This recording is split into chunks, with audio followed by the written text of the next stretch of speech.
살롬, 사랑하는 형제자매 여러분. 우리의 삶과 영혼에 대한 가장 근본적인 질문 앞에 조용히 서보는 시간입니다. 오늘 이 말씀을 통해 귀한 깨달음과 위로를 얻으셨다면 이 은혜를 주변의 소중한 분들과 함께 나누어 주십시오. 여러분의 나눔이 누군가에게는 가장 큰 선물이 될 수 있습니다. 채널 구독과 좋아요를 통해 이 귀한 말씀이 더 널리 퍼져나갈 수 있도록 함께해 주신다면 주님의 축복이 여러분의 삶에 가득하기를 기도하겠습니다. 이제 세상의 소음은 잠시 내려놓고 우리 영혼의 가장 깊은 곳을 울리는 하나님의 음성에 귀 기울여 보겠습니다. 제가 이 자리에 서서 화려한 말솜씨로 여러분의 마음을 들뜨게 할 수도 있었을 겁니다. 신나는 음악을 더 크게 틀고 모두 함께 뛰고 소리치게 만들 수도 있었겠죠. 하지만 그것은 제가 여러분에게 할 수 있는 가장 사랑 없는 행동일 것입니다. 왜냐하면 여러분은 지금 죽어가고 있기 때문입니다. 다시 한번 말씀드리지만 하나님의 말씀을 함께 나눌 수 있게 되어 참으로 영광입니다. 저는 오늘 여러분을 일시적인 감정의 흥분 속으로 몰아넣기 위해 이 자리에 선 것이 아닙니다.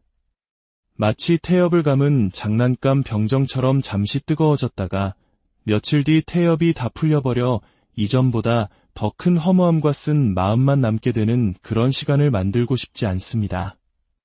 오늘 이 시간은 손을 드는 사람의 숫자를 세거나 몇 명이 구원받았다고 자랑하기 위한 시간이 아닙니다. 여러분은 통계 속 숫자가 아닙니다. 여러분 한 분 한 분은 하나님이 사랑하시는 귀한 영혼입니다. 여러분에게 가장 필요한 것은 하나님께서 무엇을 말씀하셨는지 알고 그 말씀에 대해 깊이, 아주 깊이 생각하며 그 진리 앞에서 여러분의 삶과 하나님과의 관계에 대한 중대한 결정을 내리는 것입니다. 지난 시간에 우리는 냉혹한 현실에 대해 이야기했습니다.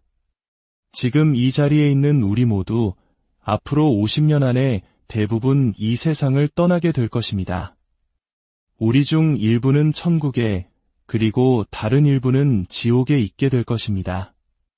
이것은 피할 수 없는 사실입니다. 제가 여러분을 바라볼 때 이것은 결코 가벼운 게임이 아닙니다. 저는 하나님의 형상으로 창조된 존귀한 존재들을 보고 있습니다. 하지만 동시에 저를 포함한 우리 모두는 죄를 지은 죄인입니다.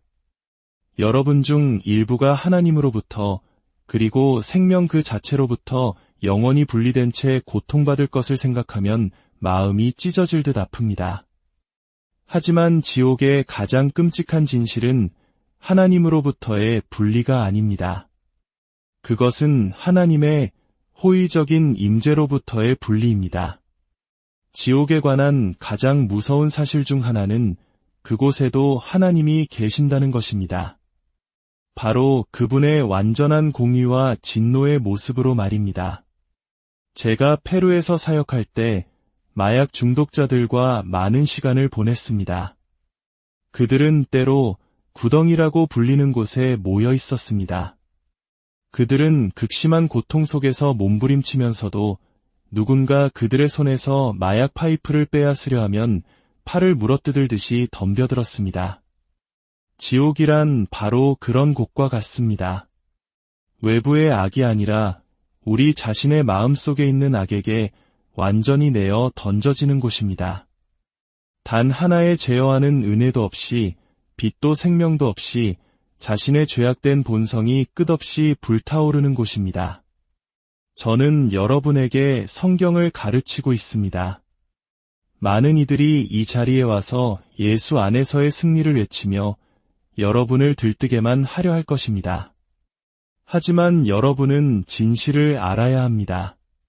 나라는 존재가 아닌 우리라는 존재의 실상을 알아야 합니다. 복음의 기쁜 소식으로 나아가기 전에 우리는 먼저 우리 자신의 상태를 성경을 통해 정직하게 마주해야 합니다.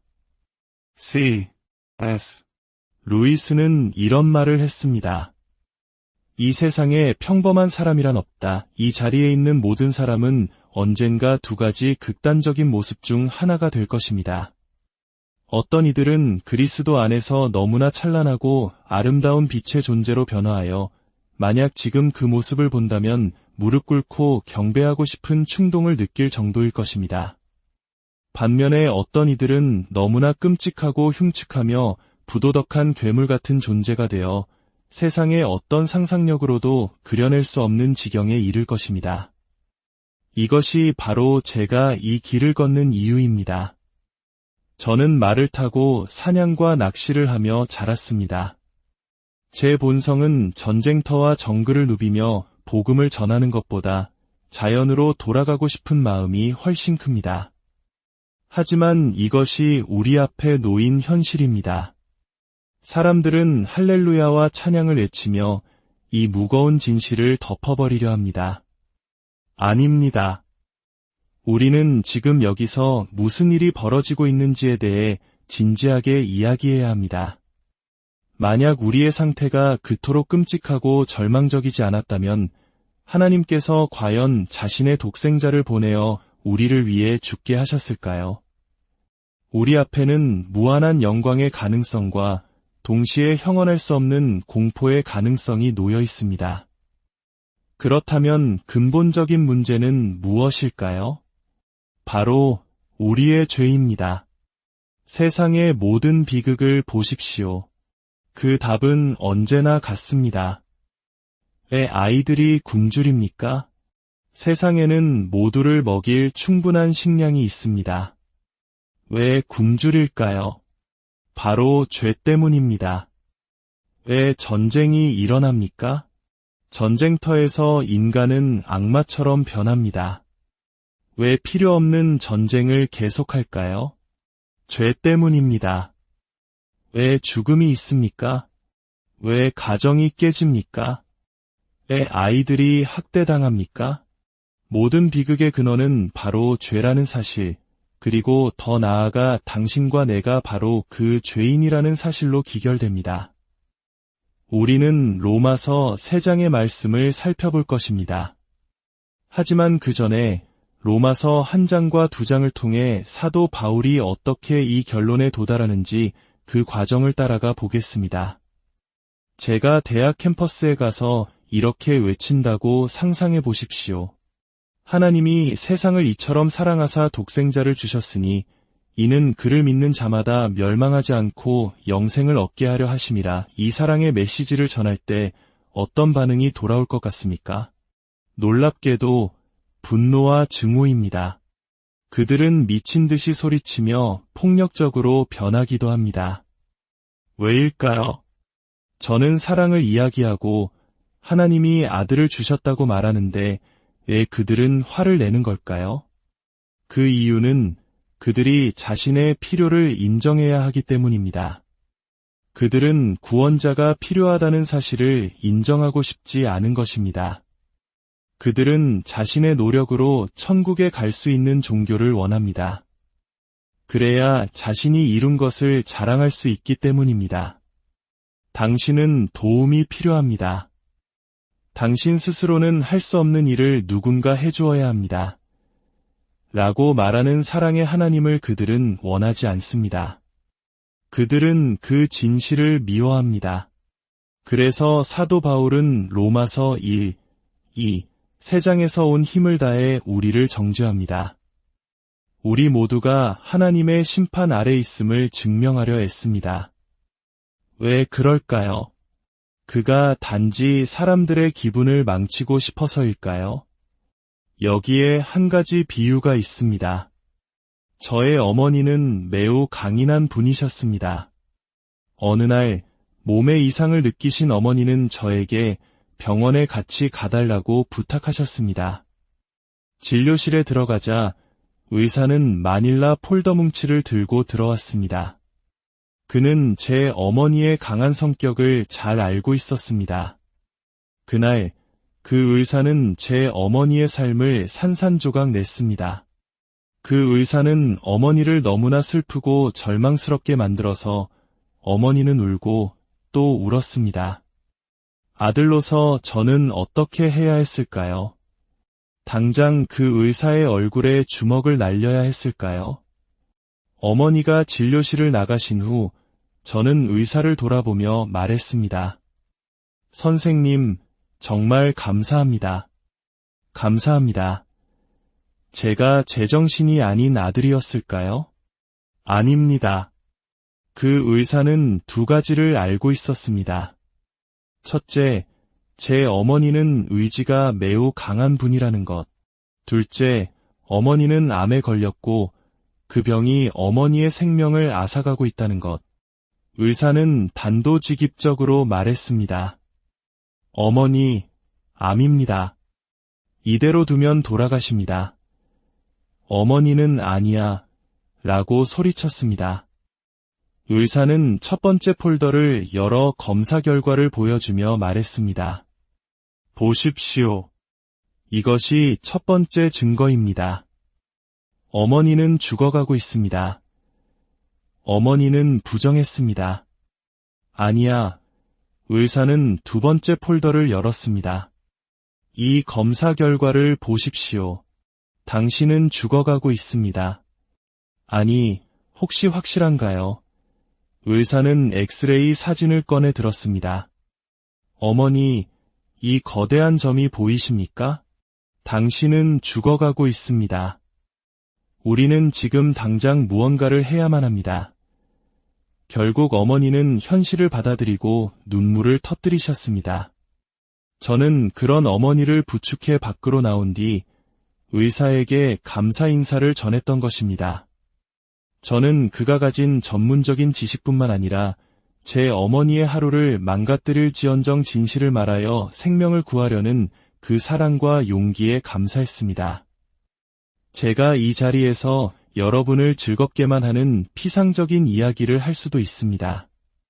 하지만 그것은 제가 여러분에게 할 수 있는 가장 사랑 없는 행동입니다. 여러분은 죽어가고 있습니다. 육체적인 암보다 훨씬 더 치명적인 영적인 암에 걸려 있습니다. 그리고 그 질병의 결과는 단순히 이 생의 삶을 잃는 것이 아니라 영원한 생명을 잃는 것입니다. 그러므로 제가 여러분에게 할 수 있는 가장 친절하고 사랑 가득한 일은 바로 그 의사가 제 어머니에게 했던 것과 같습니다. 여러분이 저와 같은 죄인이며 그리스도 없이는 우리 모두가 지옥에 갈 수밖에 없다는 사실을 보여주는 증거들을 계속해서 제시하는 것입니다. 여러분은 반드시 자신의 영적 필요를 깨달아야 합니다. 예수님은 케이크 위의 장식처럼 여러분의 삶에 약간의 풍미를 더하는 존재가 아닙니다. 그분은 여러분의 생명 그 자체이시거나 아니면 아무것도 아닙니다. 그분은 삶을 조금 더 낫게 만들기 위해 추가하는 옵션이 아닙니다. 그분은 우리의 생명이십니다. 모래 위의 발자국이라는 유명한 이야기를 아실 겁니다. 한 사람이 꿈에서 예수님과 함께 해변을 걷습니다. 좋은 시절에는 두 쌍의 발자국이 있었지만 힘들고 어려운 시절에는 한 쌍의 발자국만 남아있는 것을 봅니다. 그는 예수님께 묻습니다. 주님, 왜 제가 가장 힘들 때 저를 떠나셨습니까? 예수님이 대답하십니다. 사랑하는 아들아, 그때는 내가 너를 업고 걸었단다. 많은 사람들이 이야기를 듣고 감동하지만 저는 이것이 가장 어리석은 이야기 중 하나라고 생각합니다. 예수님은 언제나 우리를 업고 계십니다. 언제 우리가 그분의 도움이 필요하지 않은 순간이 있었습니까? 그분은 항상 언제나 자신의 백성을 품에 안고 가십니다. 제 묘비에는 이렇게 새겨질 것입니다.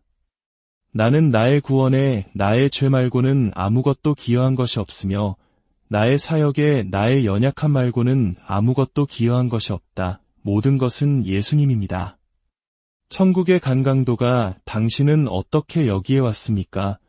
라는 질문을 받는다면 그는 이렇게 대답할 것입니다. 저는 모릅니다. 저분이 저에게 와도 된다고 말씀하셨습니다. 그렇습니다. 모든 것은 그리스도, 오직 그리스도뿐입니다. 저는 여러분이 저처럼 자기 마음의 어두운 거울을 들여다보기를 원합니다. 그리고 그리스도 없이는 우리에게 아무런 소망이 없다는 것을 깨닫기를 바랍니다. 이것이 바로 사도 바울이 로마서 1장에서 3장까지 하고 있는 일입니다. 그는 먼저 1장에서 모든 이방 민족들이 얼마나 사악하고 타락했는지, 하나님을 미워하며 어둠을 사랑하는지를 보여줍니다. 그들이 만든 모든 우상은 단 하나의 목적, 즉 참되신 하나님을 대체하기 위해 만들어졌다고 말합니다. 그러자 2장에서 도덕적인 철학자들이 고개를 끄덕이며 말합니다. 맞아, 바울. 저 무지하고 부도덕한 자들은 정말 사악해. 우리 같은 지성인들은 당신의 말에 동의하네. 바로 그때 바울은 그들을 향해 돌아서서 말합니다. 당신들도 똑같이 사악하오.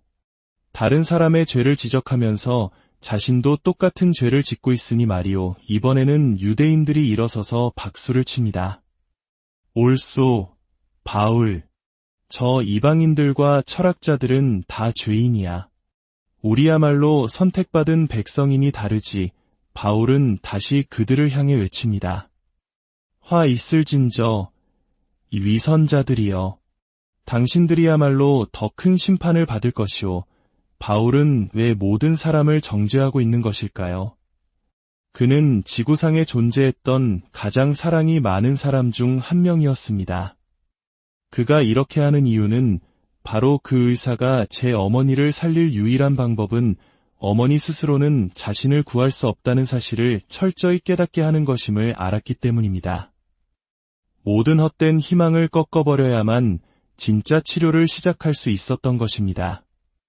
우리 모두는 죄인이라는 형제애로 묶여 있습니다. 피부색이 다르다고, 종교가 다르다고, 살아온 환경이 다르다고 해서 달라지지 않습니다. 12살짜리 소녀든, 세상에서 가장 도덕적인 철학자든, 당신이든, 나든, 우리 모두는 죄인입니다. 성경은 말합니다.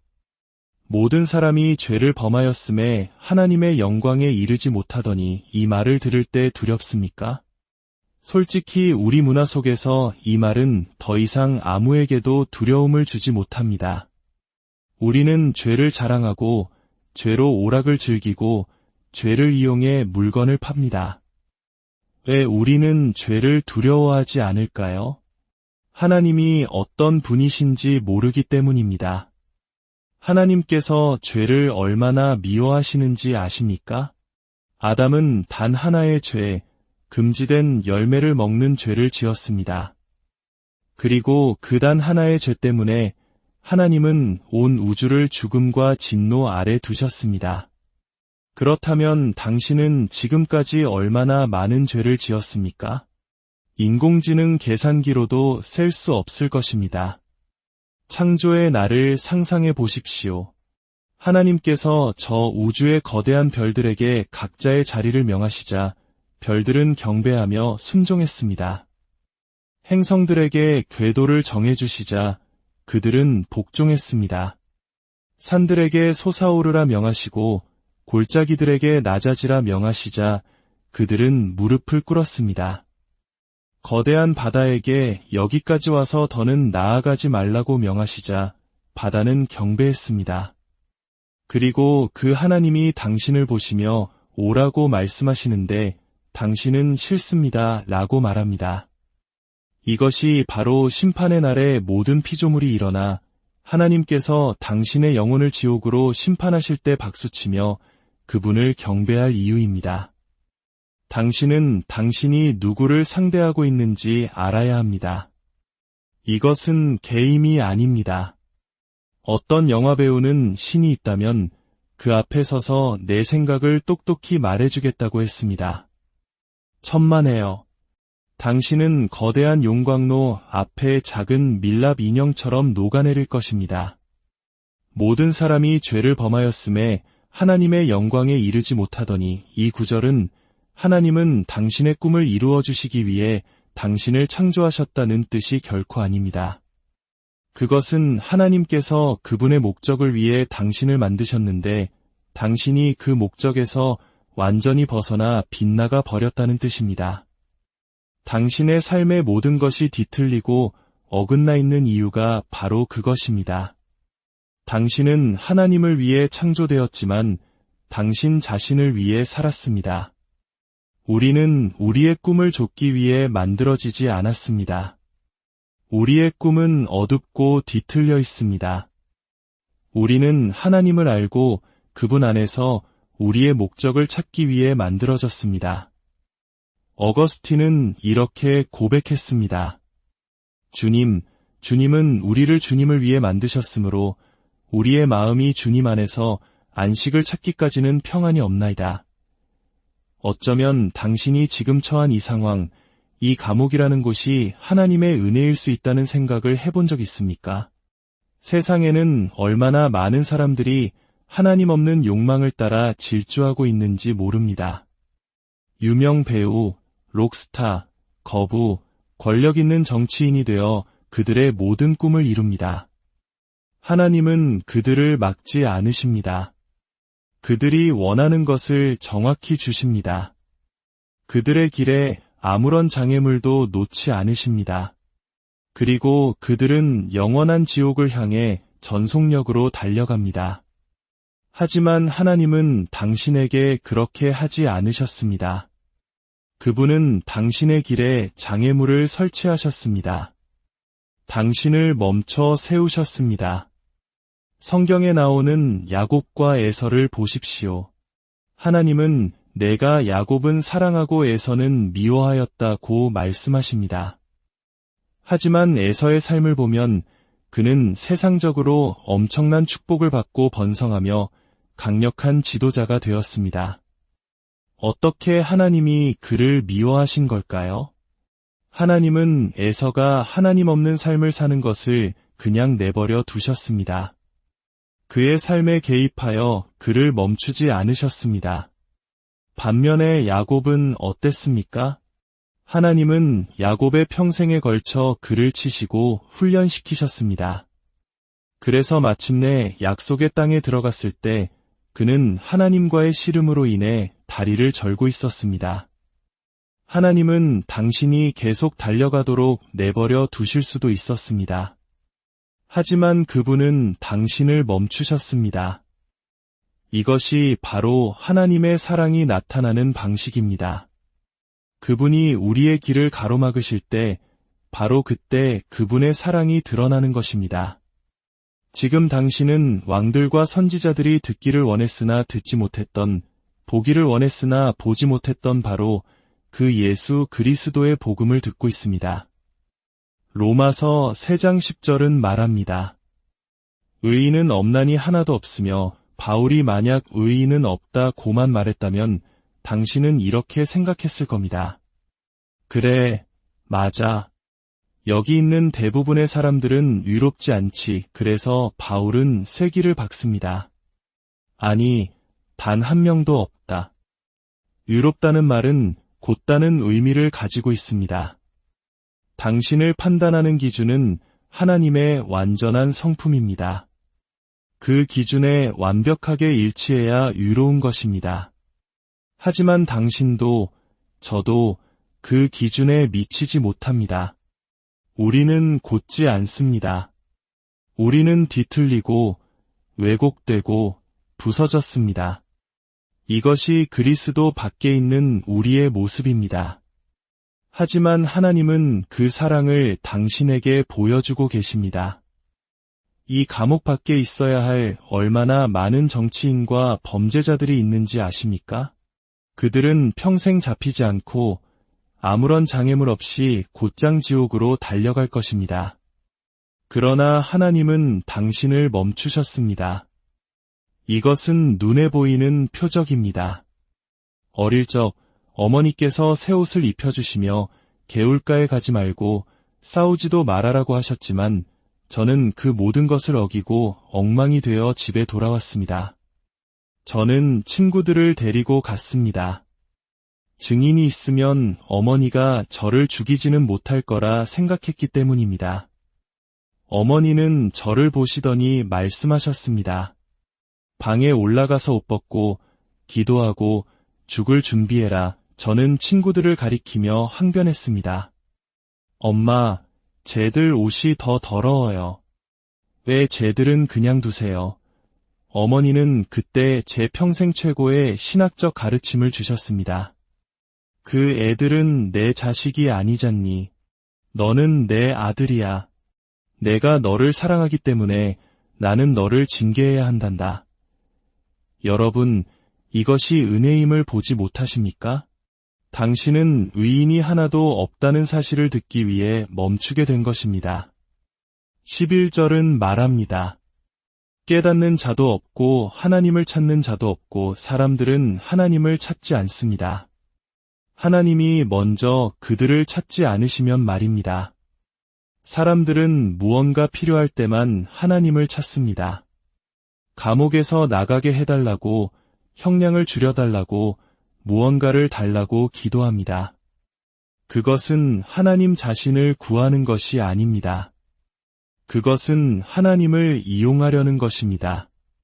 성경은 우리의 목구멍은 열린 무덤 같고 혀로는 속임을 일삼으며 입술에는 독사의 독이 있고 입에는 저주와 악독이 가득하다고 말합니다.